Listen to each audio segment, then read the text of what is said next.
All right, let's jump right in. We're talking about something every maintenance and operations team out there knows all too well, the Baghouse. Specifically, we're going to cover how we can shift from constantly fighting fires to actually achieving true mastery over the entire system. You know, for so many crews, managing a baghouse feels like this constant battle.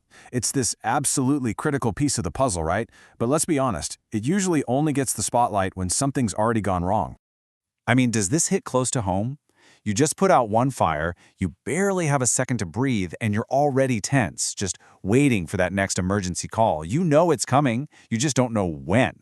And man, that is a stressful way to live. And the cycle, it's always the same, isn't it? That differential pressure starts to creep up, the airflow starts to choke, and bam. Before you know it, the whole line grinds to a halt. Another unplanned shutdown, another expensive shutdown. That right there is reactive mode in a nutshell. Okay, so we can slap a patch on it. We can fix the immediate thing. But that doesn't get to the root of the problem, does it? All it really does is reset the countdown timer to the next failure. So let's talk about it. What's the real cost to being stuck on this hamster wheel? Well, the big one, the one everyone feels, is unplanned downtime. I mean, every single minute that line is down, you're just hemorrhaging money. It is easily the most visible and honestly the most painful part of just reacting to problems. And then, of course, there's the cost of parts. You're just burning through filters, right? Replacing them way before you should have to. It's not just annoying, it's a direct shot to the maintenance budget. And every single time you change one out, it's just a reminder that you're treating the symptom, not the disease that's killing the filters. And what about the people? Let's not forget the human cost here. Constantly being in panic mode, it just burns your team out.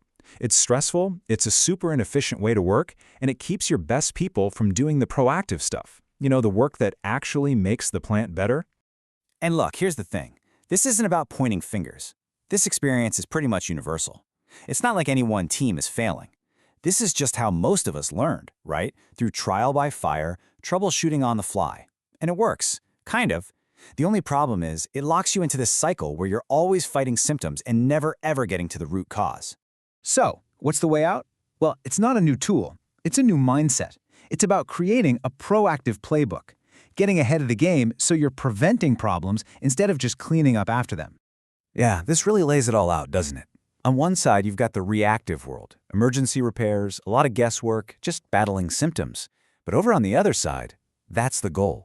Early diagnosis, prevention, actually solving the root cause. That is the leap we're talking about making.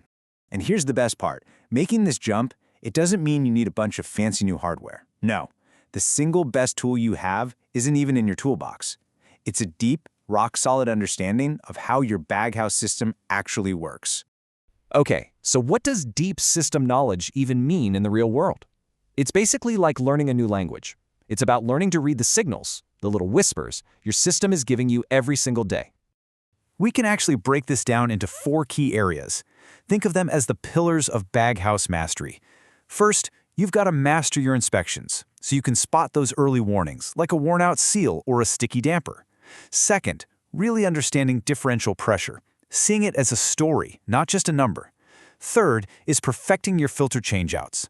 I'm talking about getting the tensioning right from day one to stop that early damage. And fourth, optimizing your cleaning cycles, so you can squeeze every last bit of life and performance out of those filters. Let's just zoom in on differential pressure for a second.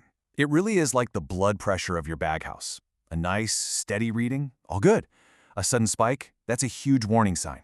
Now in the old reactive mode, a high DP is just a fire alarm. It means, Houston, we have a problem, right now. But when you're proactive, you're not just looking at today's number, you're watching the trend over time. You're reading the story it's telling you about the system's health. And that lets you see trouble coming from a mile away and stop it before it ever becomes a crisis. And when you arm your team with this kind of knowledge, wow, the results are real and they happen fast. You stop being a victim of the equipment and you start actually owning the outcome. I mean, just look at what this gets you. First off, fewer emergencies. I think we can all agree that's a good thing. But it's more than that. It's faster diagnosis when something does go wrong, because you know exactly what you're looking for. It's safer inspection routines for your crew. It's longer filter life, which saves money. And it's better system performance overall. These are the real-world wins we're talking about. Ultimately, this is all about taking back control. It's about giving your team the skills and the confidence to spot those tiny little warning signs. You know, that slight uptick in pressure, a weird new wear pattern, and nipping it in the bud before it has a chance to blow up into a full-blown production-stopping disaster. And that's why this idea is so important. The right training, it really does pay for itself. Thinking of this as a cost is the wrong way to look at it. It is an investment, and the ROI is huge. It pays you back in less downtime, in money saved on parts, and, honestly, in a team that's way more efficient and a whole lot less stressed. So I'll just leave you with this one thought. What would it change for your plant, for your budget, for your team's sanity, if you could look at your system and confidently spot next week's failure today? That's the real power we're talking about here. That's the difference between being reactive and being proactive.